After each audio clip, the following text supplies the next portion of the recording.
Investment in securities market are subjected to market risk. Read all related documents carefully before investing. The securities quoted are for illustration only and are not recommendatory. Registration granted by SEBI, membership of a SEBI recognized supervisory body, if any, and certification from NISM is no way guarantee performance of the intermediary or provide any assurance of returns to investors.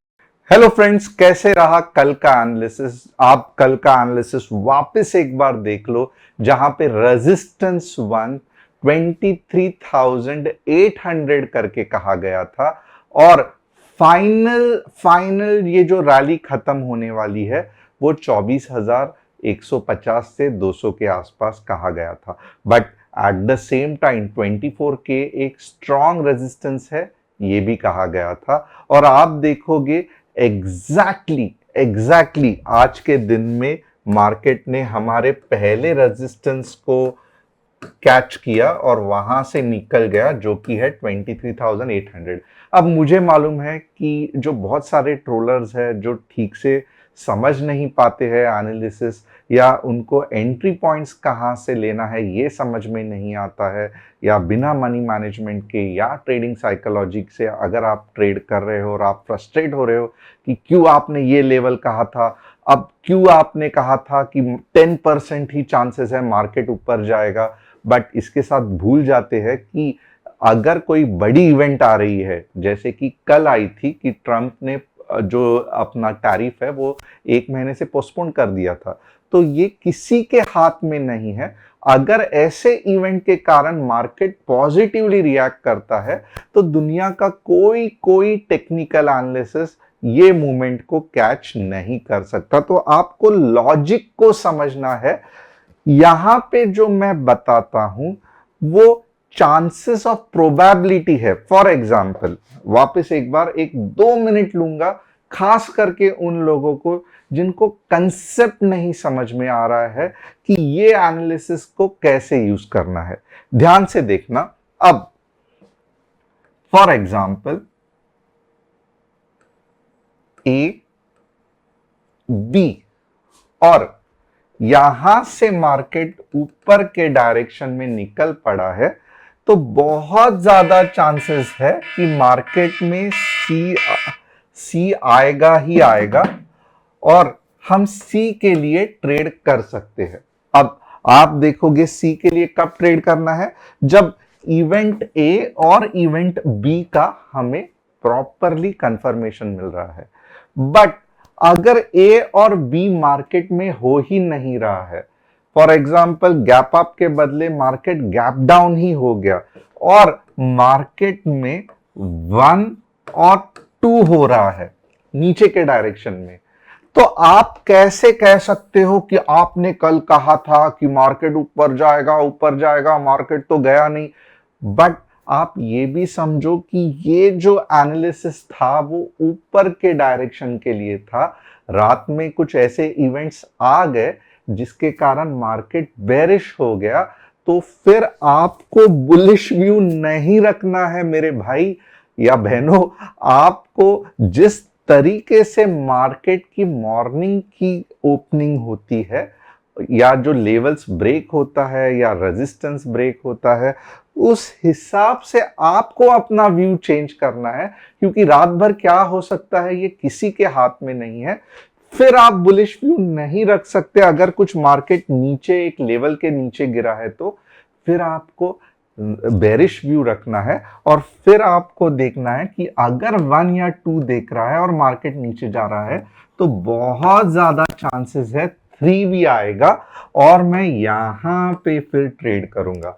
जो लोग ये concept को नहीं follow करते हैं, आप कितने भी YouTube चैनल्स देख लो, या आप कितने भी चलो CNBC के एनालिस्ट देख लो, या और कोई बड़े बड़े बिजनेस चैनल्स के एनालिस्ट देख लो, जब तक आप मार्केट का व्यू इंट्राडे में सही नहीं कैच करते और इवेंट बेस्ड अगर है तो नहीं फॉलो करते, आपको बार बार गड़बड़ होना पड़ेगा। तो वापस एक बार, जो भी एनालिसिस मैं करता हूं, अगर उसका मॉर्निंग में ही उल्टा होता है तो वो एनालिसिस रीजन होगा या कुछ इवेंट होगा, तो आपको देखना है कि क्या तभी बेरिश व्यू बन रहा है या फिर बुलिश व्यू बन रहा है। Hope it is very clear. अब जो नए हैं, पहले बार देख रहे हैं, बहुत उत्सुक है कि कल के एक्सपायरी का एनालिसिस क्या होगा। तो यस, डेफिनेटली हम एक्सपायरी का एनालिसिस करेंगे और बहुत ही बढ़िया सा हम ट्राई करेंगे मार्केट को एनालाइज करने के लिए। बट उससे पहले, मेरा नाम तुषार गोने है। हर शाम मैं आता हूँ निफ्टी बैंक निफ्टी का एनालिसिस लेके। And yes, I am a SEBI registered equity research analyst. Channel को सब्सक्राइब, बेल बटन को हिट और डिस्क्रिप्शन में जो व्हाट्सएप कम्युनिटी की लिंक है उसे क्लिक करके आप हमारे फैमिली का हिस्सा बन सकते हो। और आप देख सकते हो, क्योंकि हमें पता था कि मार्केट साइडवेज चल रहा है, तो पूरे दिन में हमने एक भी ट्रेड नहीं दिया। तो कभी कभी साइडवेज मार्केट में चुप बैठना ये भी समझदारी है। Top news of the day क्या है? RBI aggressive liquidity measures halve banking system cash crunch in less than a week. तो अच्छा है कि मार्केट में लिक्विडिटी जा रही है। अब India service sector index fall to 26 month low of 56.5 in January. तो ये थोड़ा सा गड़बड़ है, खास करके सर्विस सेक्टर का जो इंडेक्स है वो गिर रहा है और 26 मंथ के लिए गिर रहा है। Manufacturing sector sees improvement hitting a 6 month of high 57.7। अब हमें चाहिए कि मैन्युफैक्चरिंग सेक्टर ग्रो होना चाहिए, जो कि नहीं हो रहा था। सर्विस सेक्टर में हम वैसे भी इतने सालों से अच्छा परफॉर्म कर रहे हैं, अब ये तो अच्छा होना ही चाहिए। बट मैन्युफैक्चरिंग जिसमें हमारा ग्रिप नहीं है कंपेयर टू चाइना, इसको ज्यादा इंप्रूव करने की जरूरत है। India reduces custom duty in budget to correct high tariff, says CBIC chairman. तो ये भी एक अच्छी न्यूज है। अब अगर आप चाहते हैं आपके कोई स्टॉक्स का एनालिसिस, जस्ट ट्रेंड एनालिसिस मैं करूं, तो आप कमेंट सेक्शन में डाल सकते हो। हमारी टीम कमेंट सेक्शन से पकड़ के वो स्टॉक यहां पे डालेगी और निफ्टी बैंक निफ्टी के एनालिसिस के बाद मैं उसका एनालिसिस करूंगा। अब एक इंपॉर्टेंट चीज कि हमारा कोई भी टेलीग्राम चैनल नहीं है जहां पे हम पोर्टफोलियो हैंडलिंग, प्रॉफिट शेयरिंग करते हैं। हम ये सब कुछ नहीं करते, ना ही हम क्रिप्टो करते हैं, ना ही हम फॉरेक्स करते हैं। हम सिर्फ आपको इंडियन स्टॉक मार्केट सिखाते हैं। तो फ्रॉड लोगों से बचना जो कह रहे हैं कि हम आपका पोर्टफोलियो हैंडल करेंगे, 40% रिटर्न देंगे, ये सब बकवास है। ये गवर्नमेंट के हिसाब से नहीं अलाउड है। And at the same time हमारा एक ही व्हाट्सअप नंबर है 9152615121। एंड ऑफ कोर्स बाकी के जो नंबर्स है कस्टमर सपोर्ट के, जब आप हमें व्हाट्सएप से ये नंबर पे कांटेक्ट करोगे, हम वो भी नंबर्स आपको बता देंगे। अब यहाँ पे और एक चीज इंपॉर्टेंट है कि कल एक्सपायरी है और निफ्टी को कैसे ट्रेड किया जाए। तो जैसे मैं हमेशा करता हूं, हायर टाइम फ्रेम में देखता हूं कि क्या कुछ बन रहा है, क्योंकि 23,800 मैंने नंबर दिमाग से निकाला कहां से? तो दिमाग से नहीं निकाला, मैंने यहाँ पे चेक किया और यहाँ पे मुझे रेजिस्टेंस दिख गया, इसलिए मैंने 23,800 कह दिया। और ये मैं बार बार स्टूडेंट से कहता हूं कि हमेशा लेफ्ट साइड को देखना कि क्या आपको कुछ सपोर्ट या रेजिस्टेंस दिखते हैं। अगर दिखते हैं तो बहुत ज्यादा चांसेस है कि मार्केट वहां पे रिएक्ट करेगा। तो उस हिसाब से आपको स्ट्रैटेजी बनानी है। अब एक चीज तो आप देख सकते हो यहाँ पे कि विच इज बट ऑब्वियस, थोड़ा सा यहाँ पे ध्यान देना कि सबसे पहला क्या है, तो अभी भी मार्केट में बुलिशनेस है। क्यों है? क्योंकि ये भले रेड कैंडल बनी है, बहुत सारे लोग ये करते हैं, क्या ये पियर्सिंग पैटर्न बन रहा है, डार्क क्लाउड कवर? नहीं। क्यों? क्योंकि ये हाफ के नीचे गया ही नहीं है। तो ये एक इंपॉर्टेंट चीज है। ये कब बेरिश पैटर्न में कन्वर्ट होगा? बट ऑब्वियसली जब ये 23,600 के नीचे अगर मार्केट ने क्लोजिंग दे दी, तो ये जो फिर मार्केट का बुलिशनेस है वो बेरिशनेस में चेंज हो जाएगा।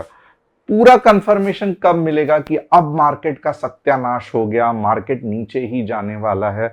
बट ऑब्वियसली जब मार्केट 23,200 के नीचे क्लोजिंग करेगा। अब ये सब डेटा मुझे कहां पे देख के मिल रहा है? तो ये मुझे डेटा डेली चार्ट देख के मिल रहा है। क्या मैं इससे इंट्राडे कर सकता हूं? बिल्कुल भी नहीं। But at the same time important levels मुझे पता चल रहे हैं। एट द सेम टाइम कौन सा मेरा नेक्स्ट रेजिस्टेंस है? तो थोड़ी सी दिक्कत है, 23,900 900 एक छोटा सा वीक रेजिस्टेंस हो सकता है, एंड ऑफ कोर्स 24K एक पावरफुल रेजिस्टेंस हो सकता है। तो आप यहां पे अगर देखोगे कल एक्सपायरी है और ओवरऑल मार्केट में बुलिशनेस है, तो जिस हिसाब से ये सब बना है ना, तो बहुत मेरे हिसाब से कम चांसेस है कि कल एक्सपायरी में बड़ी नेगेटिव मूव आएगी। क्यों? क्योंकि जो बड़े बड़े FIIs है, इनकी पोजीशन कहीं पे भी अटकी हुई लग नहीं रही है, सभी लोग बुलिश पोजीशन में बैठे हुए हैं, ये दिख रहा है, राइट। एक सिंपल एनालिसिस, क्योंकि यहाँ पे अगर फॉर एग्जांपल ये रहता था और इसके बाद में ये पिछली एक्सपायरी का डेट रहता था और उसके बाद मार्केट यहाँ पे रहता था, तो मैं कहता था डेफिनेटली ये लोग मार्केट को नीचे गलाएंगे। क्यों? क्योंकि इनको अपनी रीएडजस्टमेंट करनी है। But at the same time यहाँ पे आप देखोगे तो यहाँ पे आपको एक चीज पता चल रहा है कि ओवरऑल पिछले एक हफ्ते से ही मार्केट थोड़ा सा बुलिश हो गया है, तो इसके कारण बड़ा मूव या बड़ा रेजिस्टेंस या बड़ा नीचे के डायरेक्शन में मूव आना चांसेस कम है open interest point of view से। अब धीरे धीरे देखते हैं आवरली में क्या कुछ है जो मैं एनालिसिस कर सकता हूं। आवरली में मुझे दो चीज दिखाई दे रही है। आवरली में मुझे कौन सी चीज दिखाई दे रही है? एक तो 23 नहीं, यहां पे अगर आप देखोगे जो फाइनल आवरली में मेरा सपोर्ट है वो है 23,500 और 23,600 एक सपोर्ट हो सकता है। तो ये हो गया S1, ये हो गया S2। ऊपर के डायरेक्शन में 23,800 और 23,900। तो यहां पे आप देखोगे तो एक इंपॉर्टेंट चीज क्या पता चली है कि 23,500 सपोर्ट हो सकता है या 23,600 हो सकता है। यहां पे डेफिनेटली लग रहा है कि मार्केट नीचे आने वाला है, तो कल मॉर्निंग में बेरिशनेस का मूव हो सकता है। बट क्योंकि मैं बेरिश बोल रहा हूं, इसके लिए आपको ट्रेड नहीं लेना है। आपको ट्रेड कैसे लेना है वो देखते हैं। फॉर एग्जाम्पल समझो मॉर्निंग में कैंडल बनी, कुछ ऐसे बनी, कुछ नहीं करना है, कॉल के बारे में नहीं सोचना है। कॉल के बारे में कब सोचोगे? कॉल के बारे में जब कुछ ऐसी कैंडल अगर बन रही है ना और 2 कैंडलस्टिक या 3 कैंडलस्टिक रिवर्सल पैटर्न दिख रहा है, तब ये सब बिगनर के कंसेप्ट्स है, तो तब आप ऊपर के डायरेक्शन में सोच सकते हो। कहां तक? 23,800 और 23,900। ये कहां पे होने के चांसेस है? तो दो चांसेस है। सबसे पहले 23,600 के आसपास या फाइनली 23,500 के आसपास। अगर इसके नीचे, चलो ये भी नहीं कैच किया, ये भी नहीं कैच किया, इसके नीचे चला गया, तो फिर मैं कहूंगा कि मार्केट में डायरेक्शनल चेंज आने के चांसेस है, क्योंकि डाउन ट्रेंड में आने के चांसेस है, क्योंकि वापस फिर जो मेजर सपोर्ट है वो 23,200 में है। अब जो मैंने 1-2 का कंसेप्ट कहा था वो कैसे यूज करोगे ताकि 3 आ जाएगा? तो एक देख लेना, मार्केट डाउन डायरेक्शन में जा रहा है, चलो ये 1 पॉइंट कंसीडर करेंगे। अब ग्रीन कैंडलस्टिक बन रही है, आवरली में अगर बन रही है तो ये 2 कंसीडर करेंगे, ये भी सही है।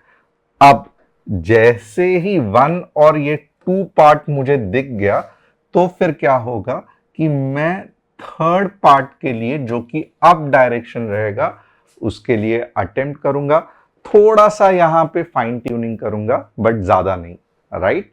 तो बट अगर मुझे ये 2 का पार्ट दिखा ही नहीं, राइट, सिर्फ 1 दिखा, तो क्या मैं बुलिश ट्रेड लूंगा? बिल्कुल भी नहीं। फिर क्या होगा? समझो दोजी दिखा, चुप बैठूंगा। वापस रेड कैंडल दिखा, चुप बैठूंगा, कुछ नहीं करूंगा। अगर मैं रिस्क टेकर हूं तो नीचे के लेवल्स को ट्राई कर सकता हूं। वापस जब 23,500 आता है, तब अगर मुझे ग्रीन कैंडल दिख रहा है तो फिर मेरा 2 पार्ट कंप्लीट हुआ और मैं 3 के लिए अटेम्प्ट करूंगा। तो इसके लिए मैं कहता हूं कि क्योंकि मैं कह रहा हूं कि ऐसे एनालिसिस है, वैसे नहीं करना है। मैं जब कहता हूं कि सीक्वेंस ऑफ इवेंट रहता है कि यहां पे आप देख सकते हो आराम से रेड कैंडल बन रही है, आवरली में ग्रीन कैंडल नहीं आई है, तो ये बेरिशनेस कल भी कंटिन्यू हो सकता है। तो हमें मॉर्निंग में ही जाके मैंने कहा था मार्केट ऊपर जाएगा, 23,009 जाएगा, 900 जाएगा, बिल्कुल भी नहीं। आपको क्या करना है कि आपको पहला ये डाउनफॉल खत्म होने का इंतजार करना है, राइट? और उसके बाद जब भी ग्रीन कैंडल बनती है तब भी ही एंट्री लेना है। बहुत से बार क्या होता है, आप ध्यान देना, सिर्फ एक ग्रीन कैंडल बनती है और उसके बाद एक बड़ी रेड कैंडल और धाड़ धाड़ धाड़ करके मार्केट नीचे आ जाता है।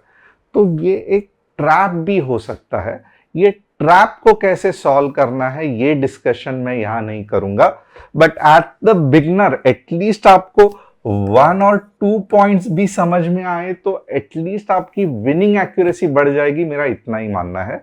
अब ये कभी कभी होता है, बट ये ट्रैप को कैसे कवर करना है, क्या करना है, अब भी अगर मैं डिस्कस करते बैठा तो वापस आधा एक घंटा चला जाएगा। कितने लोगों ने ये ऐसा ट्रैप फेस किया है कि ग्रीन कैंडल बना भी है और उसके बाद में थोड़ा मार्केट ऊपर गया, यानी कि एक कैंडल भी नहीं, थोड़ा सा ऊपर गया, झप करके रेड कैंडल बन गई।